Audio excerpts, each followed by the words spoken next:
কাৰ্বি পাহাৰৰ বাহনী আদৰ্শ গাঁৱৰ সোণালী জয়ন্তী বৰ্ষৰ বৰ্ণাঢ্য কাৰ্যসূচী।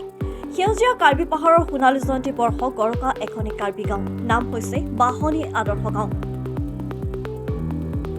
1958 চনত প্ৰতিষ্ঠা লাভ কৰা গাঁওখনৰ আৰম্ভণিৰে পৰা বৰ্তমানলৈকে কাৰ্বি সম্প্ৰদায়ৰ পৰিয়ালসকলে বসবাস কৰি আহিছে। তাৰ সমান্তৰালকৈ অতীজৰ পৰা ধৰি ৰাখিছে কাৰ্বি জাতিৰ পৰম্পৰা, ধৰি ৰাখিছে পৰম্পৰাগত সাজ পোছাক, ৰীতি-নীতি, গীত মাত, খেল ধেমালি সহ বিভিন্ন দিশ। এইবেলি কাৰ্বি আংলঙৰ বকলিয়াঘাট এলেকাৰ বাহনী আদৰ্শ গাঁৱৰ 3 শতাধিক কাৰ্বি পৰিয়াল লগ হৈ অনুষ্ঠিত কৰিছে আদৰ্শ গাঁও আৰু গাঁওখনৰ সোণালী জয়ন্তী বৰ্ষ। ইতিমধ্যে এই কাৰ্যসূচী সফল কৰি তুলিবলৈ ৰাজু টেৰাঙক সভাপতি আৰু বিজয় হানচেক সম্পাদক হিচাপে লৈ গঠিত সোণালী জয়ন্তী বৰ্ষ উদযাপনৰ শক্তিশালী আদৰণি সমিতিখনে সুদীৰ্ঘ দিনৰে পৰা বাহনী আদৰ্শ গাঁৱৰ খেলপথাৰত ব্যাপক প্ৰস্তুতিৰে সজাই পৰাই তোলা পৰিলক্ষিত হোৱাৰ লগতে 4টাকৈ আকৰ্ষণীয় চেলফি জোন গঢ়ি তোলা হৈছে। অনুষ্ঠানত কাৰ্বি সম্প্ৰদায়ৰ কণ কণ শিশু, কিশোৰ, কিশোৰীসহ যুৱক যুৱতী, পুৰুষ, মহিলা আৰু গাঁৱৰ বয়োজ্যেষ্ঠসকলে অংশগ্ৰহণ কৰে।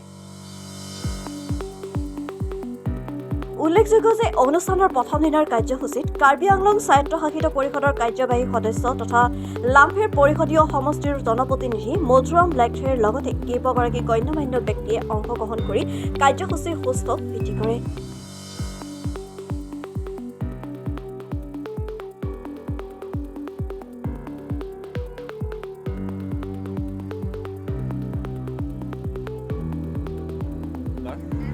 আজি আমি আমাৰ বাহনী আদৰ্শ গাঁওখন সোণালী জয়ন্তী অনুষ্ঠিত কৰিবলৈ গৈ আছোঁ। আজি 23 আৰু অহাকালি 24 তাৰিখে আমি এই সোণালী জয়ন্তীটো আমি উদযাপন কৰিছোঁ। তো 1958 চনত এই গাঁওখন স্থাপিত হৈছিল। আমাৰ প্ৰজ্ঞাত আমাৰ ছত্ৰ সিং তেৰণ মন্ত্ৰিত্বৰ নেতৃত্বত তেতিয়া আমাৰ এই গাঁওখন স্থাপিত হৈছিল।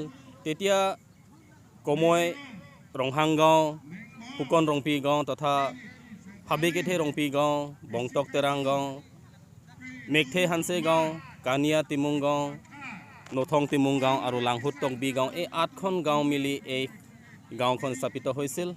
তে বিভিন্ন সমস্যাত ভুগি আমি 1950 বছৰত আমি এই সোণালী জয়ন্তী অনুষ্ঠিত কৰিব লাগিছিল। তথাপি আমাৰ সেই অনুষ্ঠান তেতিয়া আমি অনুষ্ঠিত কৰিব নোৱাৰিছিলোঁ। তে আজি আমি 66 বছৰ ভৰি দি এই সোণালী জয়ন্তীটো আমি পাতিবলৈ সক্ষম হৈছোঁ। তে এইখন গাঁও বিশেষকৈ কাৰ্বি জনজাতিসকলে আমাৰ ইয়াত বাস কৰে। পূৰ্বৰ পৰা আজিলৈকে কাৰ্বি গাঁও হিচাপে এখন গাঁও আছে আৰু ভৱিষ্যতো কাৰ্বি গাঁৱে থাকিব।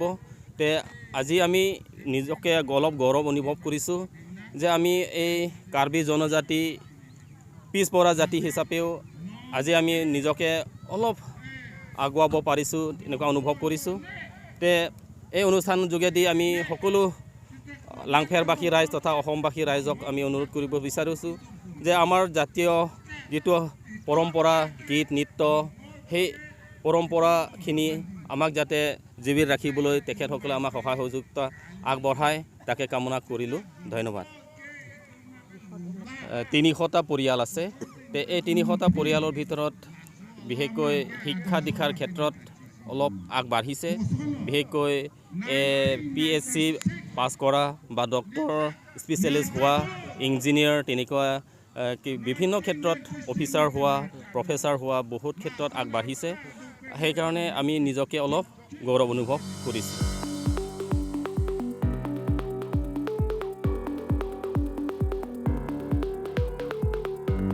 কাৰ্বি আংলং জিলাৰ ডকমাকাৰ পৰা নেত্ৰকমল শৰ্মাৰ ৰিপৰ্ট, লেংটন বাতৰি।